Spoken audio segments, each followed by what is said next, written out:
Hey guys, it's Sam with The Blind Spot. So I am staying today at a Ramada Inn here in Louisville, Kentucky. And I thought it would be a good opportunity to document all the things wrong with hotels. Talk about all the things that hotels need to work on to make their rooms more accessible for the visually impaired. So come on, let's do this.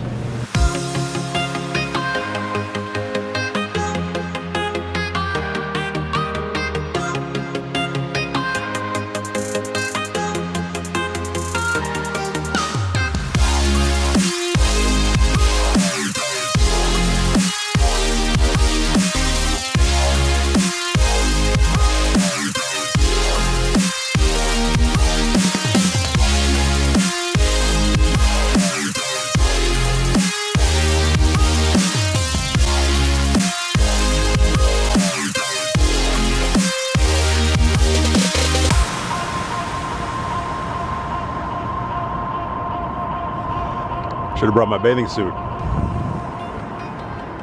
Okay, so here's our first problem. We have a room number marker here, tells us which way each set of rooms are. And the numbers are raised, if you can tell that, but there's no braille. Now, I will say though that here on the actual room numbers, if I can get it in camera, here we go, there is braille down here at the bottom. So that's nice. So you wouldn't know which way to go for your rooms, but once you found one room, you might be able to struggle and find the one you're looking for. It'd be unfortunate if you were like number 140. You'd have to find your room all the way through all that.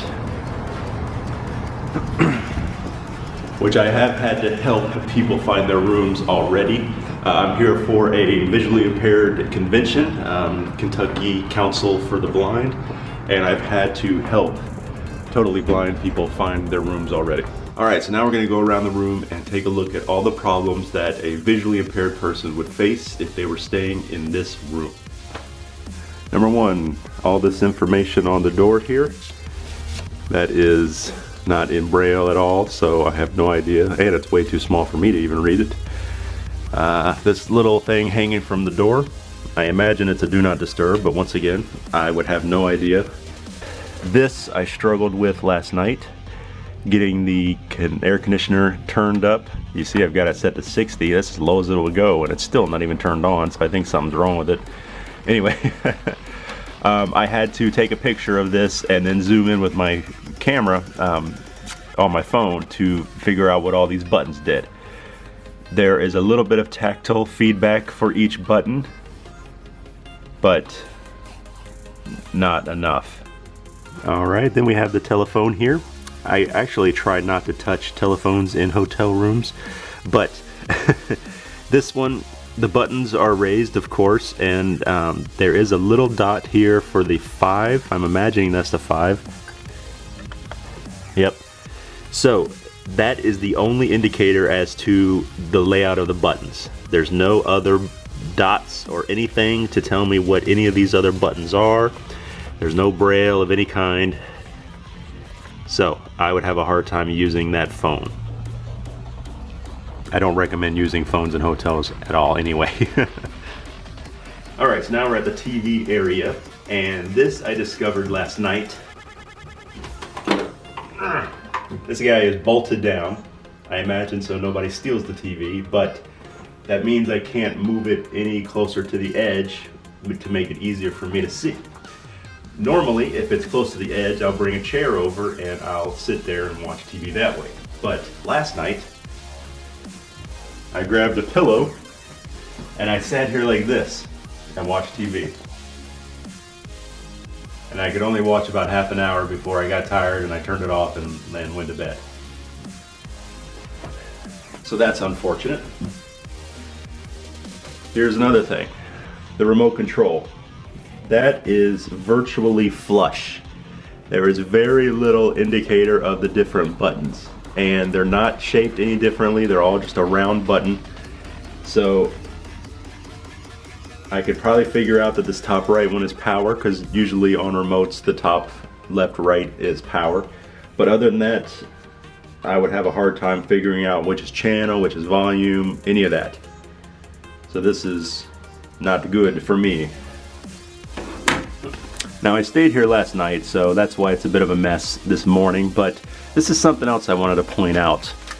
This is the coffee pack, and you get two different kind. I imagine one is decaf and one is regular, but they are shaped exactly the same way. So how am I supposed to know which one is which? And even though for someone with a little bit of vision like myself, it is colored differently, this is a dark one and this is a light one, that still isn't 100% guarantee that this darker one is regular, the lighter one is decaf. And oftentimes these things aren't labeled very well. So I've struggled many times at hotels trying to figure out which coffee is which. Sugar packets are another thing. You get a sugar packet in the little bag there, and they're all shaped exactly the same way. Now I know that's not the hotel's fault, but maybe they could find a way to separate them. Maybe a container that has the decaf in it and a container that has the regular in it, and those are labeled largely or with braille. You know, simple solution to this problem here. Now I will say that the coffee maker is actually pretty easy to use. Big open reservoir here for the water to go in, so I had no problem pouring that in. This little tray, you just drop the little coffee tea bag in there, in the coffee bag I guess, and then there's a big button on the front here that you just push in and it pops back out and it starts a brewing cycle. So that's it, there's no other buttons, nothing else to be confusing. I didn't have to set any dark, do I want dark roast, or you know, do I want heavy brew or a light brew? So that is actually good, I like that. The hair dryer is good. It only has, you release it and it only has a little sliding switch here, so that's good. Unfortunately, this one doesn't work apparently. The little light's on, so it is getting power, but does not work. So yeah. Okay guys, so in conclusion, these are results that I find in just about every single hotel I stay at, and so it seems to be a widespread problem. Now I'm not expecting hotels to completely retrofit their whole hotel. Every single room has to be 100% blind and visually impaired accessible, but maybe take 2 or 3 and make those fully accessible and have those available when somebody needs them. It really wouldn't take very much to change this room around and make it more accessible. I guess hotels just don't see it as a priority.